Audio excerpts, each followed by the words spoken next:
The call came through at 11:45 p.m. on a Friday night while I was shoulder-deep in hydraulic fluid under the main propulsion system at Norfolk Maritime Defense, trying to stop a catastrophic equipment failure that had already shut down 3 submarine testing bays and put us at risk of violating federal Navy contracts worth $180 million.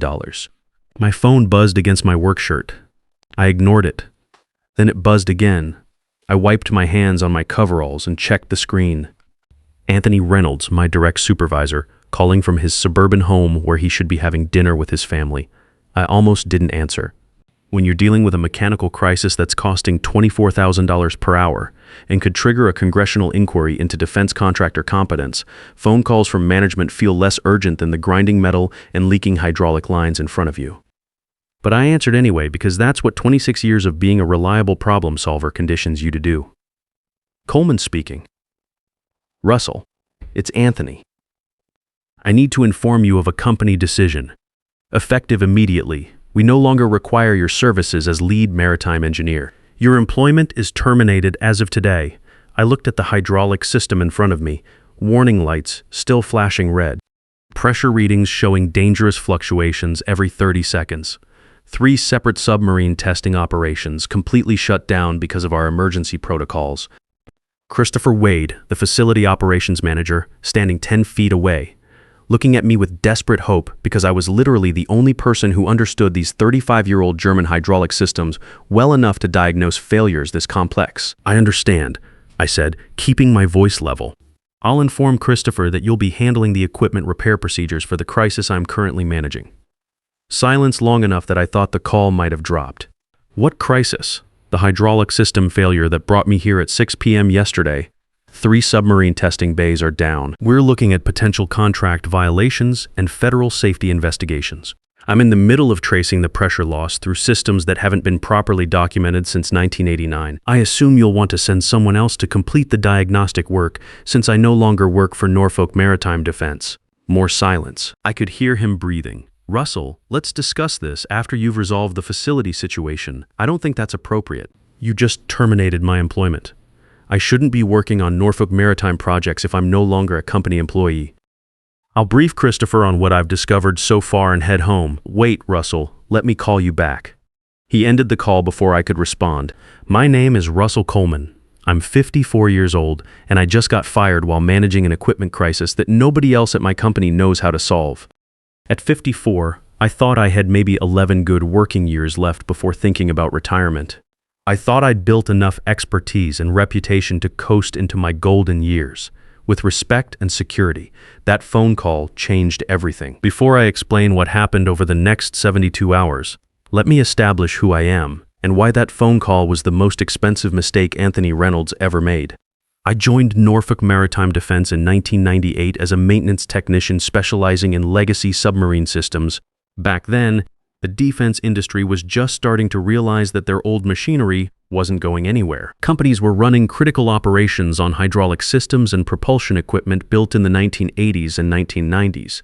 My role was troubleshooting complex mechanical failures in systems that younger engineers didn't understand and couldn't fix. I'd served 6 years in the Navy from 1995 to 2001, working on submarine propulsion systems. When I got out, I knew exactly where that experience would be valuable. The civilian defense contractors were dealing with the same German-built hydraulic systems I'd worked on aboard submarines, but they didn't have anyone who really understood how those systems behaved under different stress conditions. When a naval facility had equipment breakdown and their maintenance department couldn't identify the problem, they called me. Over 26 years, I'd responded to 340 equipment emergencies across 8 states. I diagnosed bearing failures, traced hydraulic leaks, identified worn propulsion timing, and prevented shutdowns that could have cost the Navy millions in missed delivery deadlines and contract penalties. I'd worked through blizzards, holidays, and family vacations. I missed my nephew's wedding to fix a propulsion failure at a submarine facility in Connecticut. I spent my 51st birthday in a maintenance pit in South Carolina rebuilding hydraulic cylinders while my wife Michelle celebrated alone at home. That was the old way of doing business. When you gave a company your word, you kept it. When they had a crisis, you showed up. Loyalty was supposed to be a two-way street, or at least I thought it was. Most importantly, I developed deep expertise in German hydraulic systems that most of the defense industry still runs on, but nobody teaches anymore. Every facility had unique configurations. Every system had custom modifications. Every maintenance protocol had quirks that existed only in my experience-based understanding of how those systems behaved under stress. That knowledge was what made me valuable. That knowledge was also what Anthony Reynolds had just eliminated from Norfolk Maritime's crisis response capability at the worst possible moment. The equipment failure had started 31 hours earlier. Our main hydraulic system, a 1989 Krupp system that powered submarine propulsion testing, had begun showing pressure irregularities during the second shift.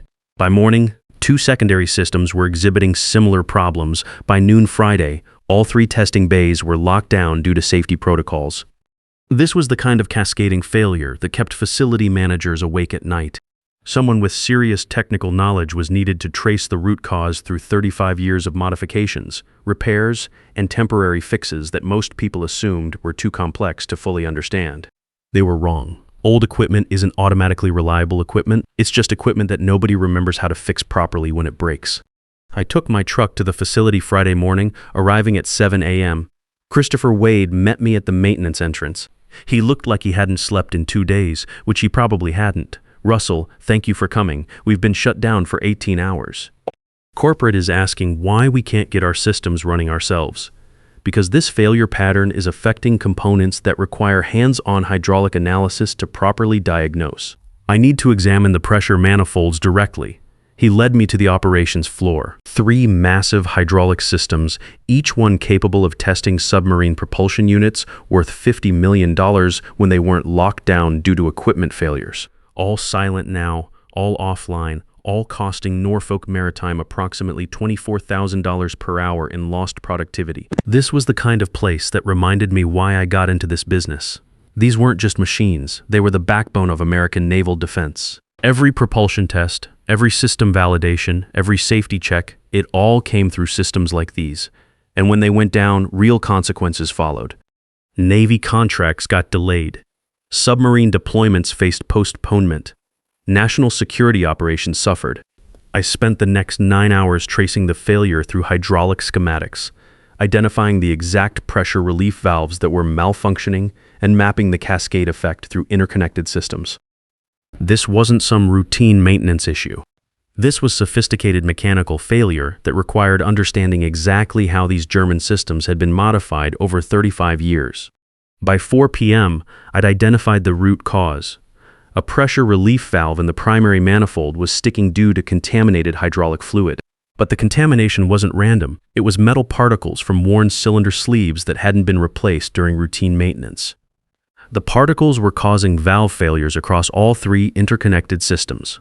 Fixing it required rebuilding hydraulic cylinders, replacing contaminated fluid lines, and updating maintenance protocols to prevent similar failures. This wasn't like changing your car's oil. You couldn't just order new parts and bolt them in. Every component had to be tested, calibrated, and integrated with surgical precision. One mistake and you could destroy equipment worth $2 million. I estimated 14 to 18 hours of careful mechanical work across all 3 systems. It was the kind of work that required not just technical knowledge, but institutional memory. You had to understand not just how the equipment worked, but why it was configured that way, what modifications had been made over the years, and how those modifications affected system behavior. I started at 10:30 p.m. Friday night. By 11:15 p.m., I was halfway through rebuilding the first hydraulic manifold when Anthony called and told me I was fired. After Anthony hung up, Christopher approached me cautiously. You could see the panic starting to set in as he processed what he'd just overheard. "Russell, is everything all right?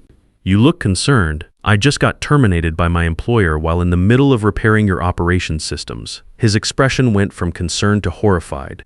In his world, facilities didn't just close for the weekend. Every hour these systems stayed down was costing his operation money and contracts it couldn't afford to lose. Terminated. "But you're the only person who understands our hydraulic systems. What happens to our equipment?" That's an excellent question.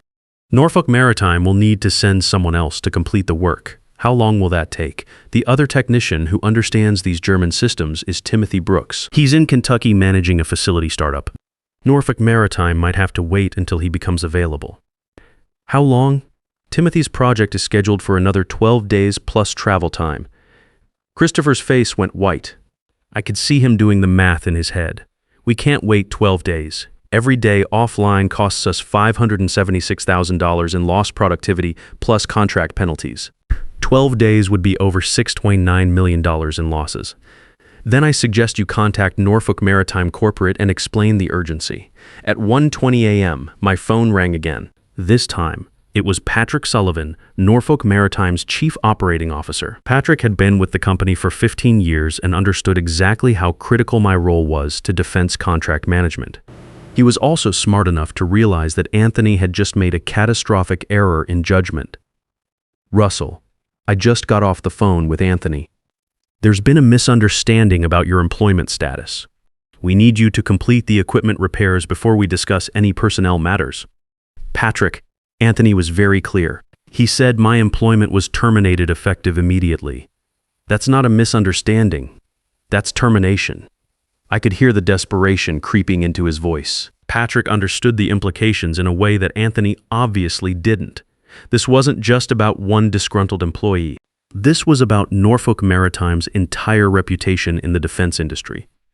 I understand this is confusing, but let's focus on resolving the operational crisis first. We can address your employment situation after you've secured the systems.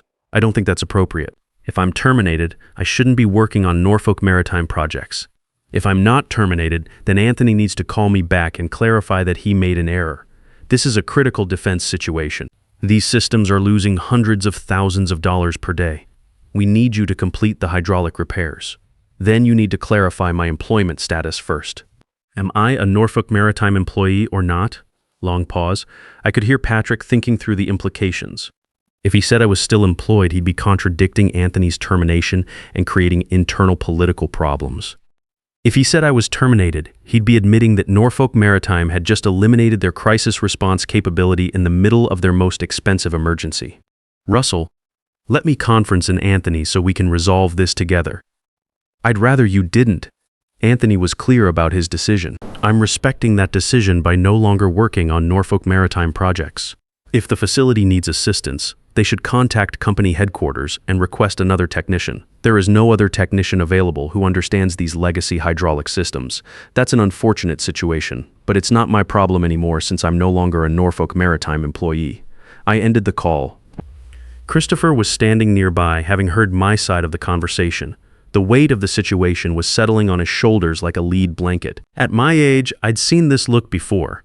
The moment when someone in management realizes they're completely dependent on something they don't understand and can't control. What should we do, Russell? You should contact Norfolk Maritime headquarters and request emergency technical support. Explain the urgency of the situation. They'll prioritize getting someone here as quickly as possible. But you're here now. You understand our systems. You're in the middle of fixing the problem. Can't you just complete the work? I thought about that carefully. In the old days, you'd finish the job regardless of company politics because it was the right thing to do. But I'd learned something important over 26 years in corporate America. Loyalty has to go both ways. I'd given Norfolk Maritime my best years, missed family events, worked holidays, and built their reputation one crisis at a time. The moment it became convenient, they threw me away like a broken piece of equipment. I was fired 89 minutes ago. I can't ethically continue working on a project for a company that just terminated my employment. What if we hired you directly? Not through Norfolk Maritime, but as an independent consultant working for this facility. Now that was interesting. I'd never considered going independent, but at 54, maybe it was time to think about options beyond the corporate ladder. My wife Michelle had been telling me for months that I was too valuable to let one company control my future. That would create contractual complications. Your facility has maintenance agreements with Norfolk Maritime. Those agreements probably have exclusivity provisions preventing you from hiring outside consultants to work on Norfolk Maritime design systems. I'll check our contracts, he called the facility's legal department, had a quick conversation that involved a lot of technical terms and urgent whispers, then looked at me with cautious optimism. Our legal team says the maintenance agreement has exclusivity provisions for routine service. But emergency repairs can be conducted by any qualified consultant if Norfolk Maritime cannot provide timely support. They're defining timely support as within 48 hours of request. That was the opening I needed, not just to solve this immediate crisis, but to test whether there was a future beyond Norfolk Maritime. At 54, I was too old to start over at another company, but maybe not too old to start working for myself. Have you formally requested emergency support from Norfolk Maritime? Christopher sent an email to Norfolk Maritime's maintenance coordinator copying me, formally requesting immediate technical support for the hydraulic system failure, and noting that the previous technician, was no longer available to complete the repair work. He marked it urgent and requested response within 6 hours. At 3:40 a.m., we received a response from Norfolk Maritime's maintenance coordinator that told us everything we needed to know about how this was going to play out. We acknowledge your request for emergency technical support. Our senior maritime engineers are currently committed to other client projects. We are working to identify available resources and will provide an estimated response timeline within 24 hours. 24 hours? In corporate speak, that meant they had no idea how to solve this problem without me. But they weren't ready to admit it yet. Patrick was probably spending his Saturday morning calling every contractor and consultant he could find, trying to locate someone who understood German hydraulic systems well enough to not make the crisis worse. Christopher showed me the email with the kind of desperate expression you see on people who are watching their career go down in flames through no fault of their own. What does this mean? It means Norfolk Maritime doesn't have anyone available to send. Timothy is in Kentucky, and apparently nobody else at Norfolk Maritime has the expertise to handle legacy hydraulic failures. So we wait, unless you want to exercise your contract provision and hire an independent consultant. Are you available as an independent consultant? This was the moment. At 54, after 26 years of corporate life, I was being offered the chance to work for myself, to set my own rates, choose my own projects, and never again have to worry about some manager deciding my expertise was too expensive. Michelle had been right. This wasn't a crisis, it was an opportunity. I could be. What would your rate structure look like? I thought about that carefully. Independent consulting rates for emergency defense work typically range from $150 to $300 per hour, depending on expertise level and urgency.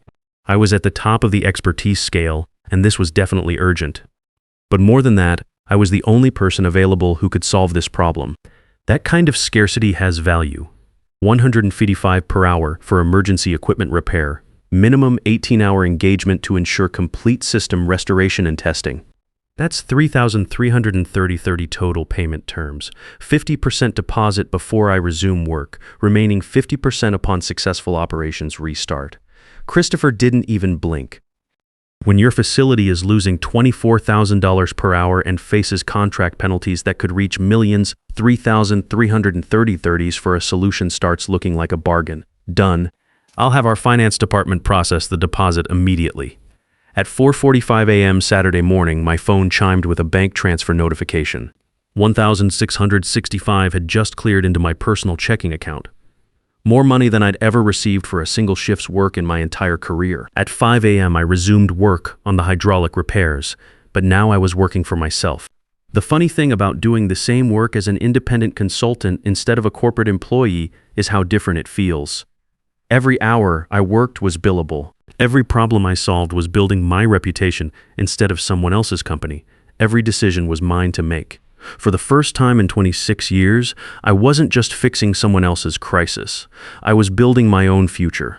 By 2 p.m. Saturday, I'd completed the hydraulic cylinder rebuilds across all 3 systems. The work went faster than I'd expected because I wasn't dealing with corporate approval processes or having to document every decision for managers who wouldn't understand the technical details anyway. By 6 p.m., I'd replaced the contaminated fluid lines and updated the maintenance protocols. By 9 p.m., all 3 systems were back online with no pressure irregularities and no operational errors. Total downtime, 39 hours. Total losses, approximately $936,000. But the systems were running, and the repairs I'd implemented would prevent similar hydraulic failures in the future. More importantly, I'd just proven to myself that I didn't need Norfolk Maritime. They needed me. Christopher was watching the operational monitors with visible relief as submarine testing resumed. The green lights were beautiful, each one representing systems that had been stalled for over a day, finally moving through their processes like they were supposed to. Russell, I cannot thank you enough. You saved us from a disaster that would have been catastrophically worse if we'd waited for Norfolk Maritime to send another technician. You're welcome. I'll prepare a technical report documenting the failure mode, repair procedures, and maintenance recommendations. You should share that with Norfolk Maritime so they can update their service documentation. At 10:15 p.m. Saturday night, I received a call from Patrick Sullivan.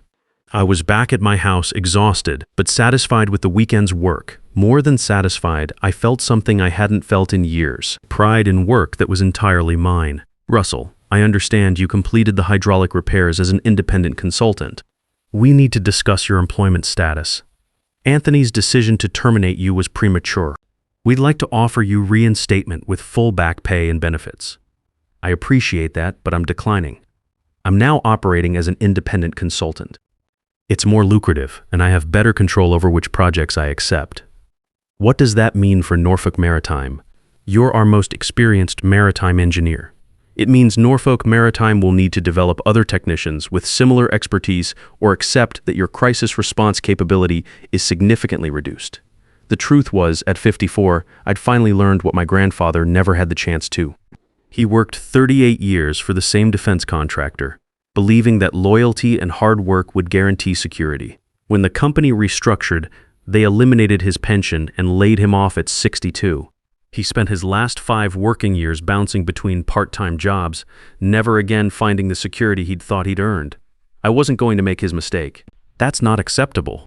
We have ongoing client emergencies that require your specific knowledge. Then Norfolk Maritime should have considered that before terminating me while I was literally in the middle of managing one of those emergencies. Russell, I understand you're upset about how Anthony handled the situation. I'm not upset, Patrick. I'm simply making rational business decisions based on new information. Anthony demonstrated that Norfolk Maritime doesn't value my contributions enough to avoid terminating me during a crisis. I've learned from that demonstration. When I told Michelle what had happened, she just smiled and opened a beer. Finally, she said, I was wondering how long it would take you to figure out what I've been telling you for 10 years. Which is what? That you were too good for them. That you were making other people rich off your expertise while worrying about whether they'd keep you around. Now you get to make yourself rich. She was right as usual. Michelle had watched me sacrifice family time, holidays, and weekends for a company that saw me as a cost center instead of a profit generator. She'd seen me stress about layoffs and budget cuts while I was literally the person keeping their most important contracts operational. Over the next 6 weeks, I received 18 emergency calls from defense facilities experiencing equipment failures. Each call followed the same pattern. Complex breakdown on legacy systems. Norfolk Maritime couldn't respond quickly enough. Could I help as an independent consultant? I helped all 18 clients. Total consulting revenue, $48,600 for 6 weeks of work. That was more than I'd made in the previous 12 months at Norfolk Maritime. Word spreads fast in the defense industry. By September, I was receiving calls from facilities that had never worked with Norfolk Maritime, asking if I was available for preventive maintenance audits and ongoing equipment consulting. These weren't emergency calls. They were facilities that wanted to prevent emergencies by having someone who understood their legacy systems before problems occurred. By November, I had 4 long-term consulting contracts with facilities who wanted guaranteed access to my hydraulic expertise when they needed it. Combined retainer revenue, $7,200 monthly, approximately $86,400 annually, plus additional project fees. The work was different now. Instead of being on call 24/7 for one company's crises, I was helping multiple facilities develop better maintenance protocols. Instead of just fixing problems after they happened, I was teaching younger engineers how to prevent them. Instead of being seen as an expensive employee, I was valued as a specialized consultant. In January, Norfolk Maritime formally offered me a consulting arrangement, $185 per hour for active repair work, $1,200 monthly retainer for availability and consultation, 6-month contract renewable at my discretion. I accepted because it was guaranteed revenue and Norfolk Maritime represented one of the most reliable sources of emergency work. But now the relationship was on my terms. Anthony Reynolds lasted until March. The board terminated him after they calculated that his decision to fire me during the hydraulic crisis had cost Norfolk Maritime approximately $380,000 in lost client contracts. Emergency response costs and consulting fees they were now paying me instead of employing me directly. The irony wasn't lost on me. They were now paying me more in 6 months than they'd paid me in 3 years as an employee. I stayed independent. By late 2024, I was managing 7 long-term consulting relationships with defense facilities across the East Coast. Annual revenue was approaching $245,000. I was working approximately 60% of the hours I'd worked at Norfolk Maritime while earning more than double my previous salary. More importantly, I was valued. When clients called me for equipment crises, they understood they were paying premium rates for premium expertise. Nobody questioned whether my approach was worth the investment. They'd all seen what happened when they tried to solve legacy system failures without specialized knowledge. But the real change wasn't financial, it was psychological. For the first time in my career, I wasn't worried about layoffs, corporate restructuring, or some new manager deciding I was too expensive. My security came from my expertise, not from someone else's decision about whether to keep me around. Michelle and I started talking about things we'd never been able to plan before, maybe helping our nephew with his college tuition without worrying about our own retirement savings. Maybe taking that trip to Europe we'd always wanted but never felt we could afford. Maybe buying that boat we'd been talking about every summer. We also started planning for a different kind of retirement. Instead of hoping a company pension would be there when I turned 65, I was building a consulting practice that could scale down gradually. I could choose my projects, work with facilities I enjoyed, and transition to part-time consulting when I was ready. At 54, I thought my best working years were behind me. Instead, I discovered they were just beginning. The experience taught me something my father's generation never had the chance to learn. Sometimes the worst thing that can happen to your career turns out to be the best thing. Here's what I learned from the entire experience and what I wish I'd understood 20 years earlier. The most dangerous employee to fire isn't the one who complains about management or threatens to quit. It's the one who's literally in the middle of solving a crisis that nobody else knows how to solve when you decide they're expendable. Because when you fire that person, you don't just lose their future contributions, you lose their ability to prevent the immediate disaster that's happening right now. And you discover that replacing specialized expertise during an emergency isn't just expensive, it's often impossible. Anthony wanted to reduce payroll and eliminate what he saw as an expensive senior technician. He got exactly what he wanted. I was eliminated. But my expertise wasn't eliminated. It just got a lot more expensive and started working for the competition. Sometimes the best revenge isn't proving people wrong. It's letting them experience the full cost of being right about what they wanted. Anthony wanted me gone, and I was gone. Then he got to explain to his executives why their most critical operational crisis was costing an additional $24,000 per day because the one person who could fix it was no longer on their payroll. At 54, I finally learned what took my grandfather a lifetime to figure out, but too late to benefit from. Your value isn't determined by what one company is willing to pay you. It's determined by what the market will pay for what you know how to do. And sometimes the market values that knowledge far more than any single employer ever will. Getting fired wasn't the end of my career. It was the beginning of the career I should have had all along. One where my expertise was properly valued because I controlled how it was deployed. That phone call at 11:45 p.m. on a Friday night didn't destroy my future. It finally set it free. In corporate America, they'll call you family right up until the moment they decide you're too expensive. But your expertise belongs to you, not them. And the market will always pay more for real value than any single employer ever will. The most powerful position you can ever hold isn't a title on someone else's org chart. It's being the only person who can solve the problem when everything is falling apart. Because that's when you discover your true worth isn't what they were willing to pay you.